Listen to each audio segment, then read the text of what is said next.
Dieu, je crois que vous allez en être encouragés. Oh, j'ai oublié la petite manette. Juste un instant.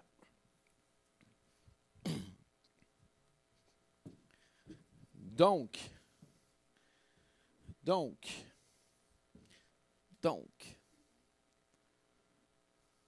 ça marche? Donc, ça ne marche pas.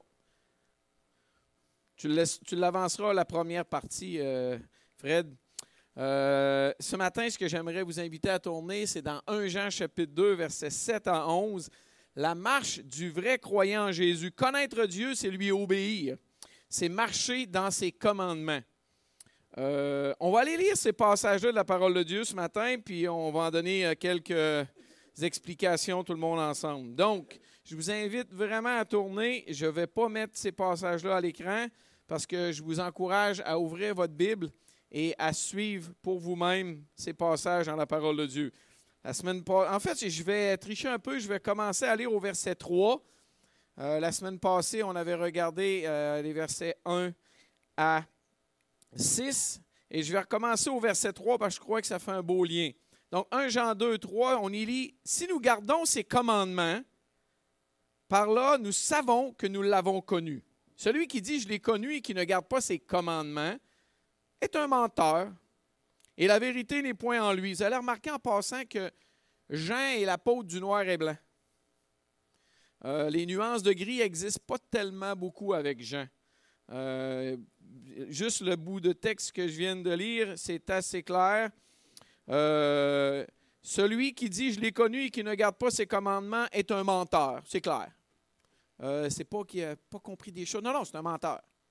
C'est Jean. Et la vérité n'est point en lui. Mais celui qui garde sa parole, l'amour de Dieu est véritablement parfait en lui. Par là, nous savons que nous sommes en lui. Celui qui dit qu'il demeure en lui doit marcher aussi comme il a marché lui-même. Notre texte maintenant pour ce matin, frères et sœurs, ce n'est pas un commandement nouveau que je vous écris, mais un commandement ancien. Celui que vous avez reçu depuis le début. Ce commandement ancien, c'est la parole que vous avez entendue dès le commencement. Toutefois, c'est aussi un commandement nouveau que je vous écris. Sa nouveauté se vérifie en lui et en vous, car les ténèbres se dissipent et la vraie lumière brille déjà. Celui qui prétend être dans la lumière tout en détestant son frère est encore dans les ténèbres. Il n'y a pas de nuance avec Jean, hein? Je vous le dis. Celui qui aime son frère reste dans la lumière et il n'y a en lui rien qui puisse le faire trébucher. En revanche, celui qui déteste son frère est dans les ténèbres.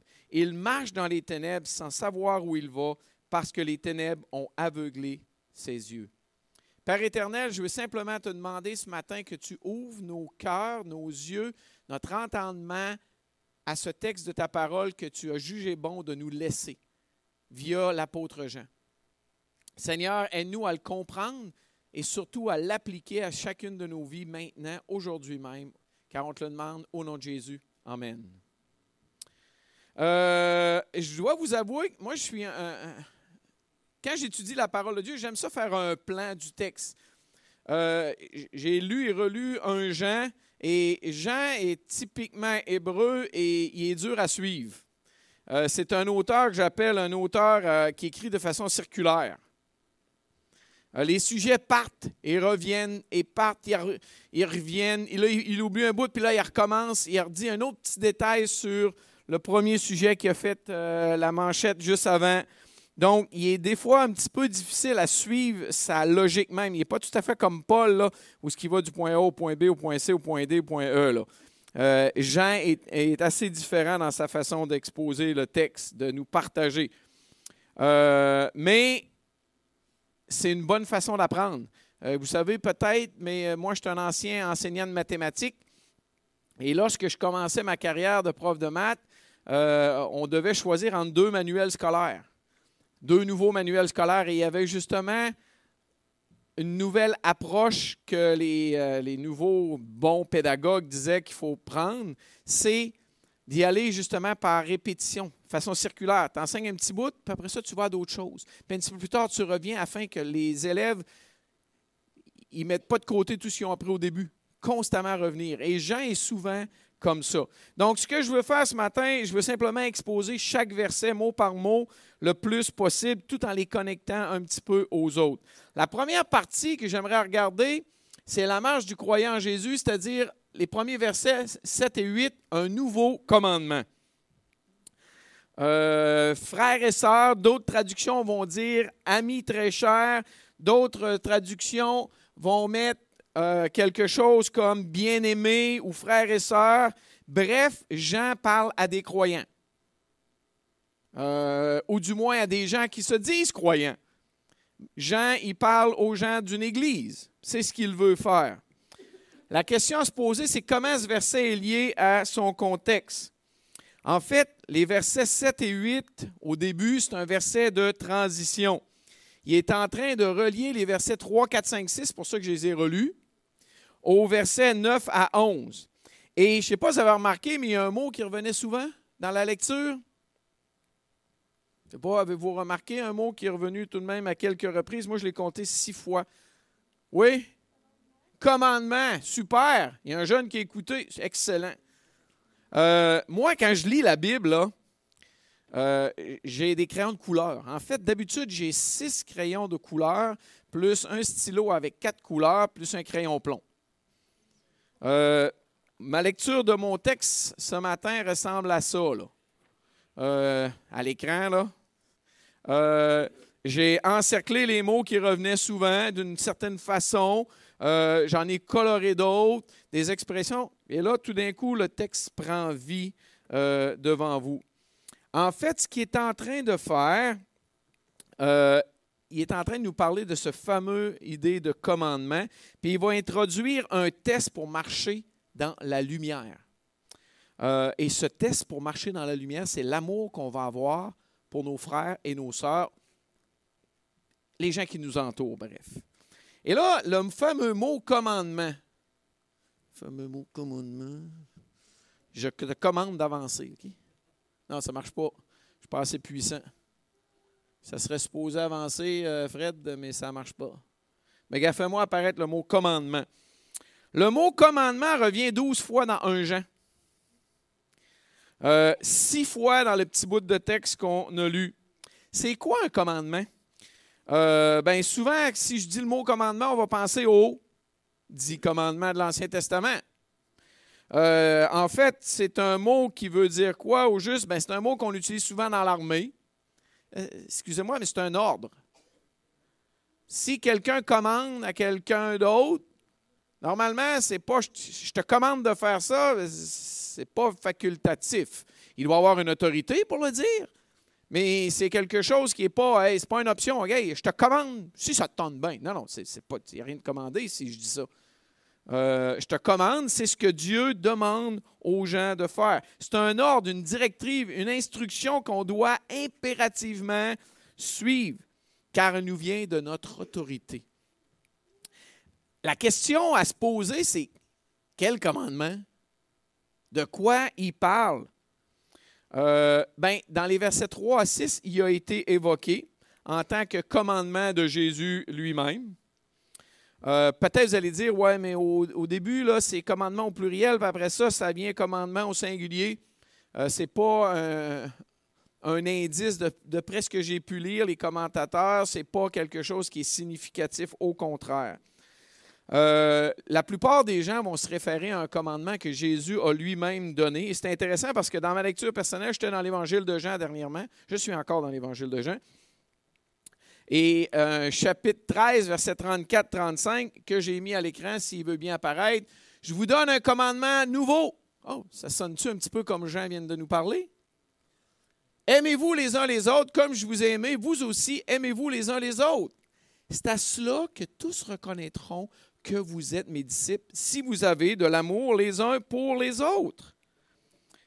En fait, c'est tellement un commandement important que là, on est au chapitre 13 de l'Évangile de Jean, versets 34-35. Au chapitre 15, regardez ce qu'il va écrire. « Voici mon commandement. Aimez-vous les uns les autres comme je vous ai aimé. Il n'y a pas de plus grand amour que de donner votre vie pour vos amis. Vous êtes mes amis si vous faites ce que je vous commande. » Puis un petit peu plus loin, ce que je vous commande, c'est de vous aimer les uns les autres. C'est important, là. Et j'ai toujours trouvé ce passage-là tout de même intéressant. Pourquoi il dit aux disciples de s'aimer les uns les autres? Je veux dire, c'est la logique même. C'est le gros commun du bon sens. Mais de quoi il parle? Puis ensuite, il dit, c'est à cela que tous reconnaîtront que vous êtes mes disciples si vous avez de l'amour les uns pour les autres. C'est quoi? Vous savez, la vérité bien, bien essentielle, si vous parlez, si vous êtes, moi je ne le suis pas, là, mais deux criminels, une gang de criminels ensemble qui sont amis, ils vont s'aimer les uns les autres. Oui? Puis là, les gens vont dire, oh wow, c'est des disciples de Jésus. Non. C'est sûr que non. Mais c'est quoi de spécial dans cet amour-là? Bien, le mot amour, ce n'est pas le mot amour philéa, éros, des sentiments. Non, non. C'est l'amour agapéo. L'amour agapé. L'amour qui se donne. Aimez-vous les uns les autres. Juste plus loin, il n'y a pas de plus grand amour que de donner votre vie pour vos amis. Bref, c'est un amour, moi je dis, qui défrise, puis je dois en avoir beaucoup. Hein? Mon ami François aussi, il y en a énormément. Si vous êtes frisé, vous avez dit « j'ai pas d'amour », non, ça n'a pas rapport. Mira n'a pas d'amour, c'est ça. Hein? Non, mais c'est un amour qui ne devrait pas avoir lieu. Vous comprenez? Humainement parlant, c'est un amour qui ne devrait pas se voir. Si quelqu'un rentre ici, puis par malheur, il voit deux croyants s'obstiner, puis il y en a un qui est en train de prendre le dessus sur l'autre, il fait quelque chose de méchant à l'autre, il va dire « Wow, ils sont ordinaires, eux autres. » Mais là, tout d'un coup, s'il voit lui qui est brimé, démontrer de l'amour à l'autre, là, tout d'un coup, sa vision vient de changer. Non, regarde, moi, je le frapperais, lui, là. Puis toi, tu es en train de l'aimer. Ce sont des disciples de Jésus, ça. C'est un amour tellement différent qui fait en sorte que les gens n'ont pas le choix de dire « Wow, ce sont des disciples de Jésus. » Tout le monde peut aimer son ami qui le flatte dans le sens du poil. Tout le monde va aimer son ami qui est bien gentil avec. Ce n'est pas ça qui nous fait de nous un disciple de Jésus. Puis ce qui fait de nous un disciple de Jésus, c'est lorsqu'on aime d'une façon, en fait, lorsqu'on ne devrait pas aimer. À ceci, tous connaîtront qu'on est des disciples de Jésus. Et ça va les attirer à Jésus lui-même. Au verset 6, il a fait allusion un petit peu à ça, juste qu'on a lu tout à l'heure. Celui qui dit qu'il demeure en lui doit marcher aussi comme il a lui-même marché. Jésus a marché. Jésus, vous savez comment il a aimé ses disciples? Quand les disciples étaient ensemble, s'obstinaient sur lesquels était le plus grand, il les a dit, bon, gars, vous n'êtes pas bons, vous autres, je vais en choisir 12 autres. Non. Il les a aimés. Lorsque Jésus a lavé les pieds des disciples, vous saviez qui était présent? Judas. Allez lire le texte, c'est clair. Judas s'en va après. Jésus a aimé d'une façon qui était tout à fait unique et on est commandés, nous autres, à aimer de cette façon-là. Excusez-moi, mais la commande est grande. Le défi est de taille. On est tous d'accord avec ça. Ah oui, je dois aimer mon frère, comme Jésus a aimé. La réalité, c'est quand est-ce que tu mets ça en pratique? Lorsque ton frère est gentil avec toi? Non. Ça, c'est facile, tu le fais automatiquement. C'est lorsque ton frère n'est pas gentil avec toi que tu dois l'aimer. Marie, aimez vos femmes comme Christ a aimé l'Église. Et ça, je pense que ça peut être dans les deux sens aussi. Lorsque, dans le couple, il y en a un qui fait quelque chose qui est ordinaire. Ça ne doit pas arriver chez vous, mais nous autres, chez les Jalbert, à l'occasion, ça arrive.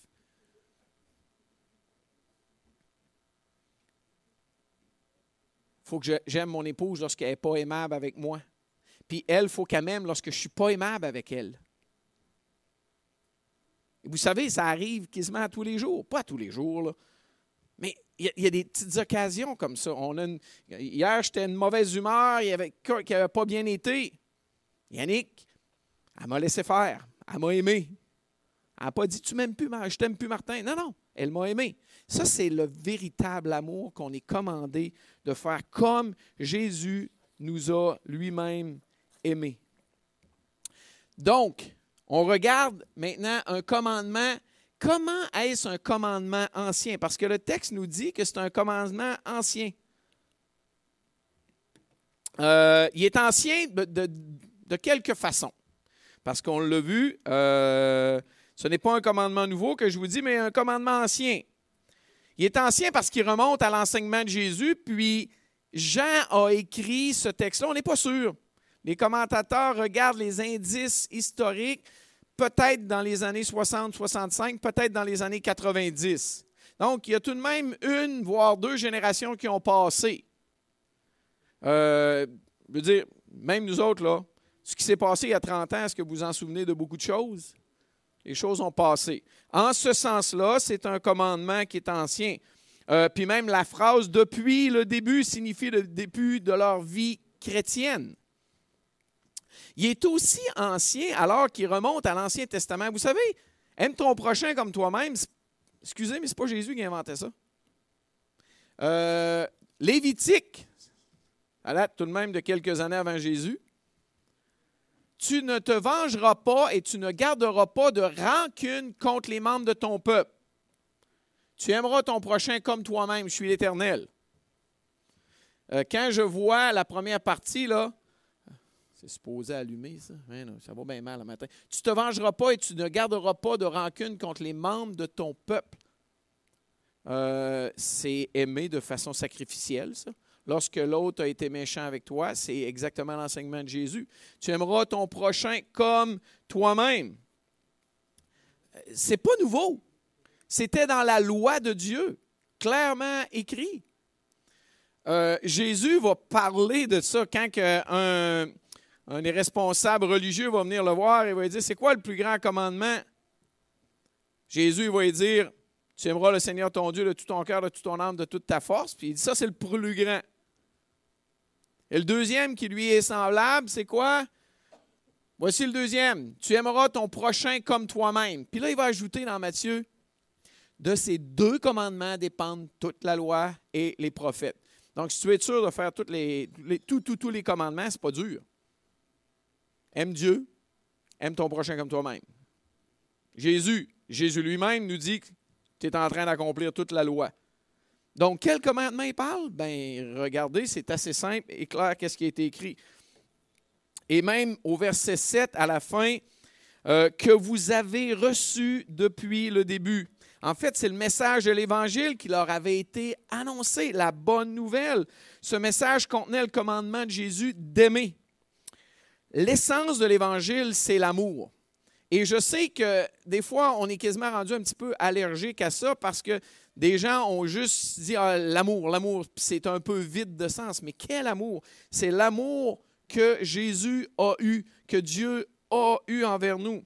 L'amour de Dieu pour l'humanité, vous savez quoi? Qui ne le méritait pas pantoute.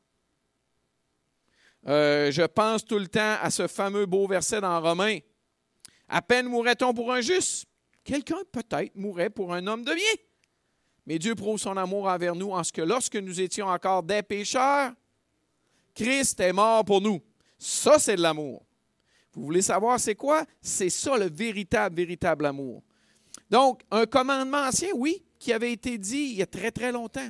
Mais en quoi il est nouveau? C'est quoi la nouvelle partie? Au début du verset 8, c'est écrit « toutefois ». C'est aussi un commandement nouveau que je vous écris. Sa nouveauté se vérifie en lui et en vous. Sa nouveauté se vérifie en lui et en vous. En fait, le toutefois vient nous dire que c'est, dans un sens, c'est un commandement nouveau, mais dans un sens, ce n'est pas nouveau. C'est un paradoxe, bref, qui est en train de nous dire.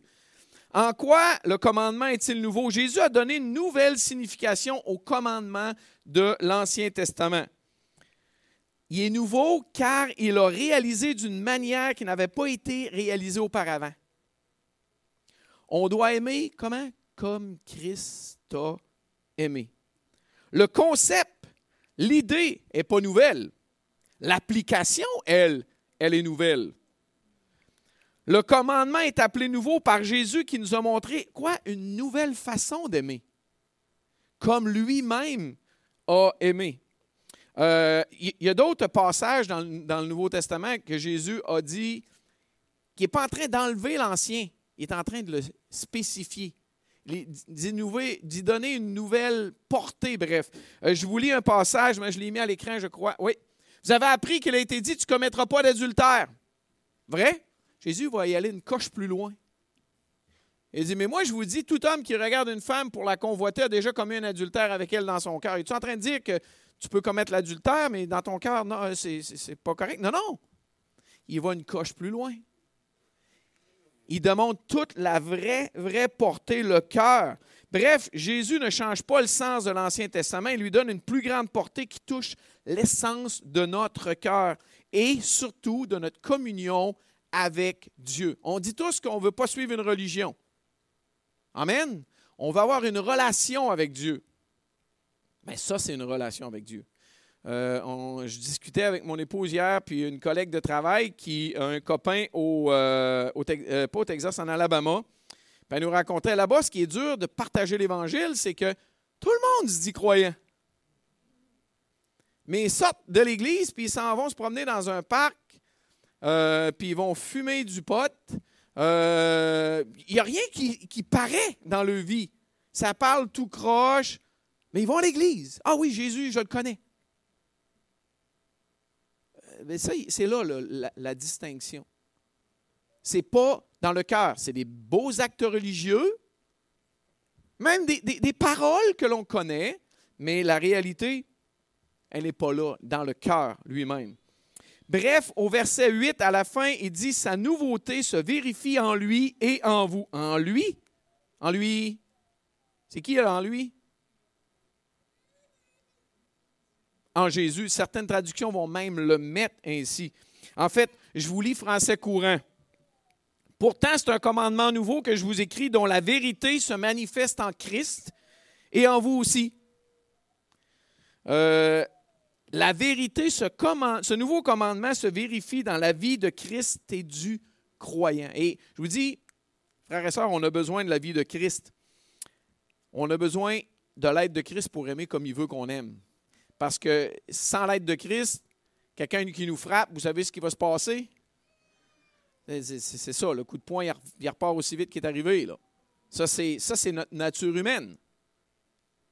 Mais avec l'aide de Christ, on est peut-être capable de tendre l'autre joue. En fait, c'est ce que Jésus a fait quand il a été frappé. Il a pardonné, il a aimé même ses bourreaux. Je vous donne un commandement nouveau. Aimez-vous les uns les autres comme je vous ai aimé. Bon, j'ai mélangé quelque chose ici. Je suis en train d'avoir tout mélangé mes feuilles. Ça se peut bien. Ça m'arriverait. Excusez-moi. J'avance. Maintenant, on arrive à la deuxième partie, la marche du croyant avec ce nouveau vieux commandement. Dans la lumière et non dans les ténèbres. J'aimerais juste relire rapidement une partie du texte que j'ai mis à l'écran. « Car les ténèbres se dissipent et la vraie lumière brille déjà. Celui qui prétend être dans la lumière tout en détestant son frère, il est encore dans les ténèbres. Celui qui aime son frère reste dans la lumière et il n'y a en lui rien qui puisse le faire trébucher. En revanche, celui qui déteste son frère est dans les ténèbres. Il marche dans les ténèbres sans savoir où il va parce que les ténèbres ont aveuglé ses yeux. » C'est la suite logique. Ça commence par « car ». Car les ténèbres se dissipent et la vraie lumière brille. Dans certaines traductions, vous allez peut-être voir « parce que ». C'est la même chose. Et la vraie lumière brille. Ça indique les raisons pour dire que le commandement est nouveau. Comment? Très simple. Il nous parle des ténèbres qui sont en train de devenir quoi? Lumière. La lumière fut, bref. Le nouveau commandement est montré par le fait que les ténèbres disparaissent et que la lumière brille maintenant. Le manque d'amour des ténèbres est remplacé par la lumière elle-même et l'ère du vrai christianisme. Le vrai christianisme, la vérité, c'est ça. Sincère, dans le cœur, pas juste on va à l'église, puis en sortant, on fait toutes sortes d'affaires ordinaires. Puis ça contraste avec le ténèbre de la religion, des actes qu'il faut simplement obéir. Bref, Jésus est en train de nous enseigner une nouvelle époque qui est venue avec la vraie lumière, Jésus lui-même. Le commandement d'aimer que Jésus a eu avec ses disciples appartient à cette nouvelle ère de justice-là, qui est en train de commencer à poindre avec les vrais croyants. Puis des fois, c'est mélangeant parce qu'il y a des faux croyants tout au travers qui font toutes sortes d'actes bizarres. Il n'appartient pas à l'ère des ténèbres. Vous savez, quand Jésus est venu, l'incarnation de Jésus, bien, vous savez, un des « je suis » dans Jean, c'est quoi? Je suis la lumière. Puis quand la lumière paraît, bien, les ténèbres disparaissent. Allumer une lumière, ici, bien, on voit toutes, les ténèbres s'enfuient. L'amour que Jésus a manifesté puis a enseigné à ses disciples à manifester, c'est une caractéristique de ce qui est à venir. Même juste plus loin, au verset 17, c'est écrit « Le monde passe, sa convoitise aussi, mais celui qui fait la volonté de Dieu demeure éternellement. » La lumière va demeurer éternellement. Et là, on arrive dans le concret. J'ai appelé ça l'exhortation concrète pour les croyants. Comment on applique ça à nos vies aujourd'hui, nos vies de tous les jours? Et là, il y a, j'ai appelé ça le celui numéro 1. Vous avez remarqué, je vous ai dit, il y a beaucoup de répétitions dans le texte. Verset 9, ça commence « Celui qui prétend ». Verset 10, « Celui qui ». Puis verset 11, « Celui qui déteste ». Puis vous savez quoi au verset 4? « Celui qui dit ». Je l'ai connu. Puis au verset 6, celui qui dit qu'il demeure en lui. On en a plusieurs ici. Mais au verset 9, on a celui qui prétend être dans la lumière tout en détestant son frère. Il est encore dans les ténèbres. Bref, les belles paroles, Dieu, il s'en fout. C'est des actes. Le cœur qui doit paraître. En fait, c'est la troisième fausse déclaration que Jean adresse. Au verset 4 du chapitre 2, celui qui prétend l'avoir connu, celui-là qui se dit chrétien, là, mais qui ne garde pas ses commandements, c'est un menteur. C'est assez clair. La vérité n'est pas en lui. Noir et blanc avec Jean. C'est le fun, Jean, parce que tu sais, des fois, les nuances de gris, c'est tannant. Jean, lui, c'est clair. Verset 6, celui qui affirme demeurer en Christ, ben, il doit le prouver. Comment? Il doit aussi vivre comme il a lui-même vécu. Oh, comment Jésus a vécu? Allez lire les évangiles. Vous allez avoir tout qu'un contrat pour chaque croyant. Et là, il va dire, celui qui prétend dans la lumière, tout en détestant. Ça veut dire quoi, détester? C'est de la haine. La haine, ça peut être vu de plusieurs façons. Un manque d'amour, un manque de sympathie. Ça peut être un manque d'action bienveillante. Un manque de don de soi. Jésus va même dire, regarde, si tu dis à quelqu'un, là, vas-y, chauffe-toi, rassasie-toi, puis tu lui donnes pas de quoi manger, c'est quoi le problème? Ça ne marche pas. Ce n'est pas le véritable amour. Ça n'a aucun rapport avec le véritable amour que Jésus est venu nous enseigner. C'est un manque, donc, d'action. Parfois, là, vraiment aimer, c'est de mettre des pattes à notre amour, mettre des actions à notre amour. Des fois, ça va être un sentiment bien fort de haine. La réalité, c'est que des fois, on va l'avoir, mais qu'est-ce qu'on va faire avec? Pas seulement juste qu'on n'est pas content, non, on a une haine profonde. Maintenant, qu'est-ce qu'on va en faire? Et là, il va dire, tout en détestant son frère. Le mot « frère », c'est un terme, j'ai lu un petit peu, puis même je regarde le contexte, c'est clair que ça peut englober à peu près tout le monde. Frère, sœur, croyant, non-croyant, son prochain. C'est quoi le résultat? Celui qui déteste son prochain, son frère, bien, il est dans les ténèbres. Puis il dit quoi? C'est intéressant. Est encore dans les ténèbres. Ça veut dire qu'il l'était avant. Ça veut dire qu'il demeure dans les ténèbres. Même s'il pense être dans la lumière. Bref, ça veut dire tout comme il était avant, en dépit des changements apparents. Peut-être qu'il a dit qu'il s'est converti. Ah, bien, c'est sûr qu'il est converti. Non. Mais attends une minute, on va voir par les fruits. Ben, il dit qu'il aime, mais il est en train de détester son frère. Jean, il est noir et blanc. Il est encore dans les ténèbres. Ça, c'est la réalité qu'il est en train de nous dire. Même s'il pense, même s'il prétend être dans la lumière, il n'y a pas eu rien qui a changé. Bref, c'est une personne qui n'a jamais réellement donné sa vie à Dieu. Il n'est jamais né de nouveau. L'Esprit de Jésus n'est pas vraiment lui pour faire un changement majeur, transformé. C'est pour cela qu'il déteste son frère, qu'il ne peut pas obéir à ce nouveau commandement-là. Parce que ce nouveau commandement-là, c'est tout qu'un contrat. Et la réalité, c'est que c'est dur à faire. Aimer quelqu'un qui n'est pas aimable. Aimer lorsqu'on se fait détester. Aimer lorsqu'on se fait frapper. Aimer lorsqu'on se fait faire des mauvais coups. Et Jean est en train de dire, même si la personne elle parle bien, elle dit s'être convertie, mais on va voir les fruits. N'oubliez pas les paroles de Jésus lui-même. Hein? Ceux qui me disent « Seigneur, Seigneur », quoi? N'entreront pas tous dans le royaume des cieux, mais celui-là seul qui fait la volonté de mon Père, qui est dans les cieux. Vous allez dire « Ouais, mais c'est un salut par les œuvres. » Non. Quelqu'un qui a vraiment compris, qui a vraiment reçu Jésus-Christ et l'Esprit de Jésus-Christ, cet Esprit de Jésus-Christ va le faire des choses incroyables qui vont faire en sorte que les gens qui vont les voir vont dire ça, c'est un vrai disciple de Jésus. Un amour qui défrise, rappelez-vous. Jésus, il continue, il dit, plusieurs me diront ce jour-là, Seigneur, Seigneur, n'avons-nous pas prophétisé par ton nom? N'avons-nous pas chassé des démons par ton nom? Et n'avons-nous pas fait beaucoup de miracles par ton nom? Alors je vous le dirai ouvertement, je ne vous ai jamais connu. Retirez-vous de moi, vous qui commettez l'iniquité. C'est raide, ça. C'est très, très raide, mais c'est la réalité. Le premier, celui qui prétend être dans la lumière et qui déteste son frère, mais c'est une personne qui n'est pas vraiment née de nouveau. Oui, peut-être qu'elle vient à l'Église. Oui, peut-être qu'elle se dit croyante. Et malheureusement, j'en ai connu des gens. Et je me souviens de certains événements, littéralement, là, que la personne faisait, là. Mais ça ne se peut pas. Et vous savez quand j'ai compris? Quand quelques temps plus tard, quelques années après, cette personne-là complètement délaissé l'Église, complètement délaissé le Seigneur, a laissé sa famille, son mari.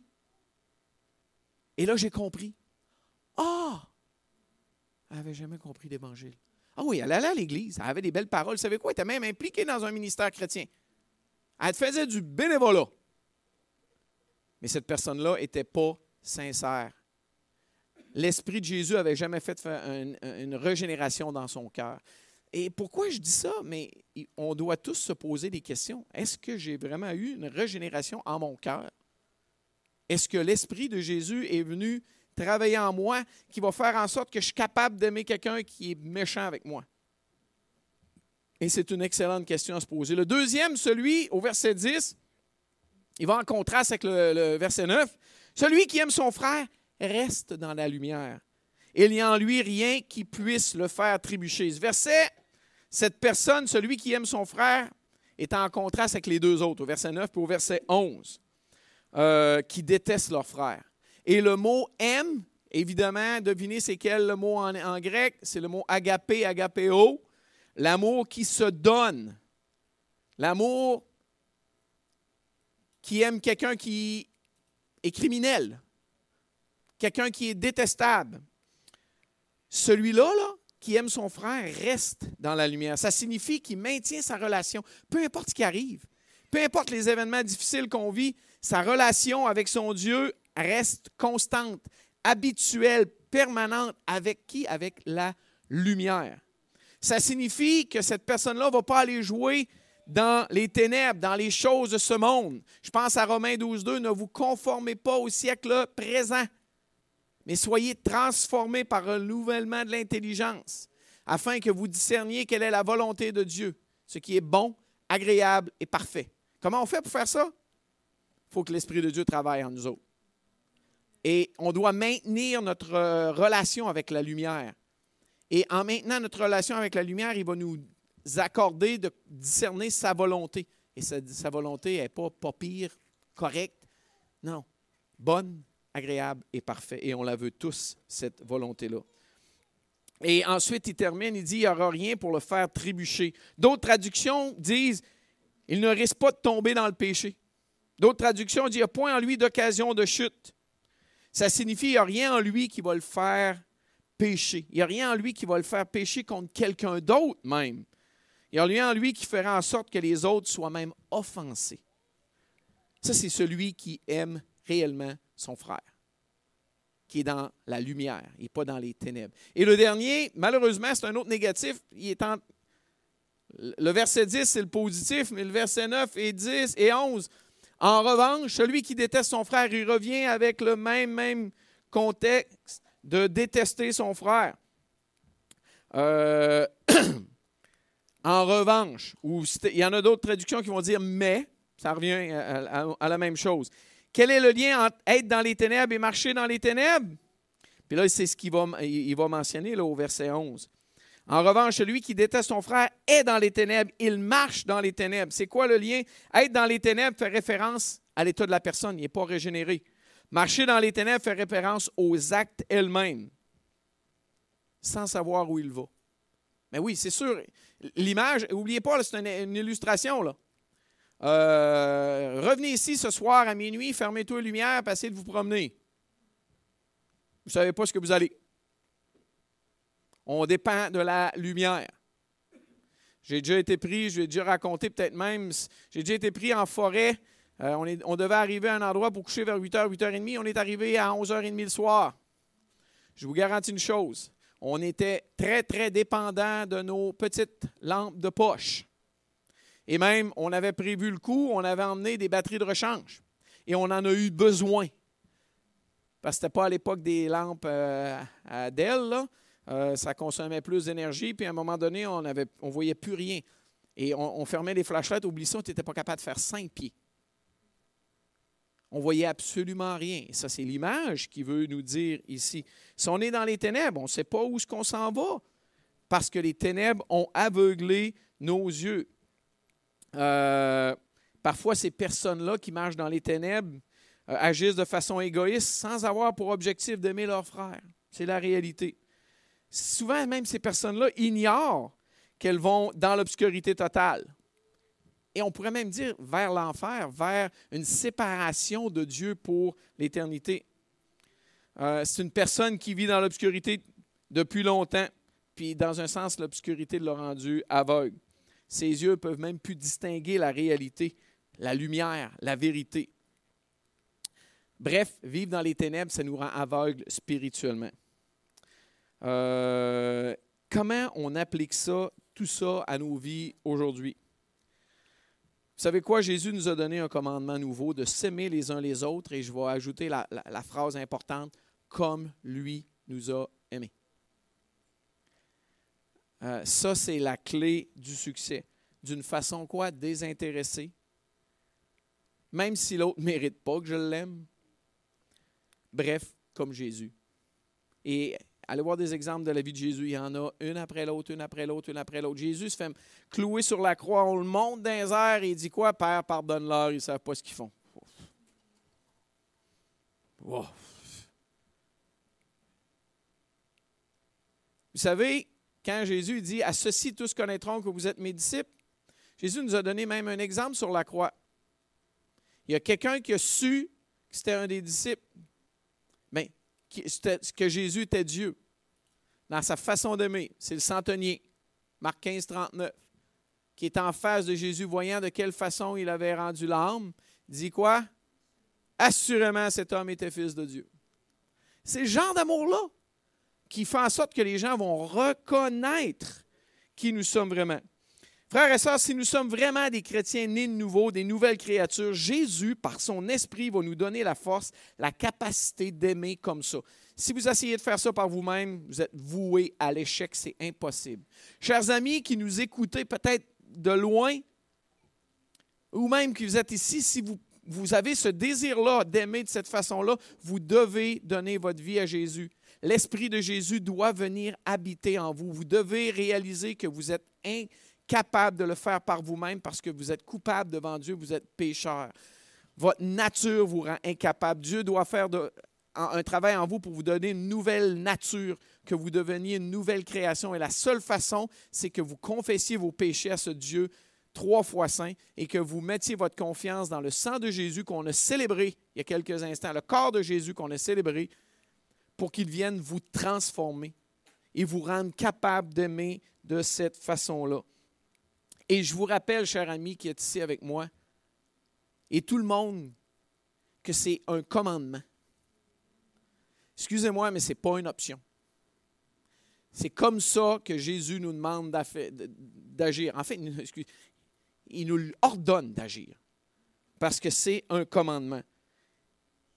C'est le résultat, le fruit d'une nouvelle naissance. Soyons donc à l'écoute de l'Esprit de Jésus pour faire comme lui aujourd'hui, cette semaine. Réfléchissons, est-ce qu'on a un acte qu'on doit faire? Réfléchissons et faisons-la. Père éternel, merci pour ta parole. Merci pour Jean, tu lui as donné des paroles qu'on avait besoin en 2021 ici au Québec.